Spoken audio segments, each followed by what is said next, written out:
It's been more than 7 months since Overland Park police officer Mike Mosher was shot and killed on duty during a shootout with a hit-and-run suspect. There is still a small memorial at the spot where he died, but soon something much more permanent could be in place. 41 Action News anchor Taylor HEMNESS talked with Mosher's family about that effort.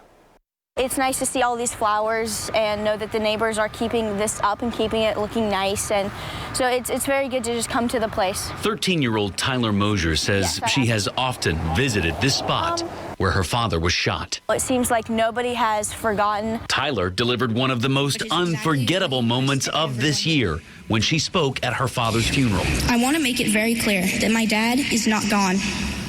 He's just not here. His walking, talking body might not be here, but what made him Mike and what made him loving and selfless is still here. Tyler told me that she didn't even read that speech out loud for her family until the day of the funeral, but her strength was felt far outside Kansas City. I recently traveled to Phoenix and I was at the airport, and a TSA agent recognized me with my mask on, and she started crying and saying that she watches the news with her mom and how I was so inspiring. But Overland Park police didn't want those powerful goodbyes to be the last thing the city or its police officers heard of Mike Mosher. It really rocked us to the core, and I think that there are still officers out there that are struggling with Mike's death.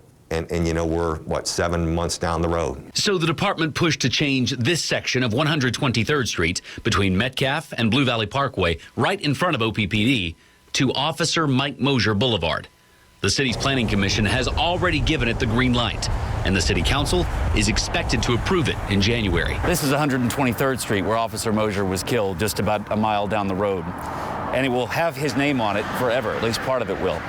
I asked his father about that, and he said he hopes just every now and then when people drive on this street, they look up his son. Going by that street, seeing that, I hope they understand that this was a great man, and it was a man that did a lot for them and for the community, and that they'll recognize and seek out why it's named what it's named. Taylor HEMNESS, 41 Action News. Every time I see that daughter, I'm amazed by her strength.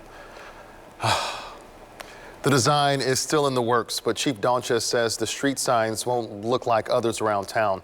It's not clear when they'll be in place. There are no business addresses on that section of 123rd, so no one will have to make any changes once it's approved.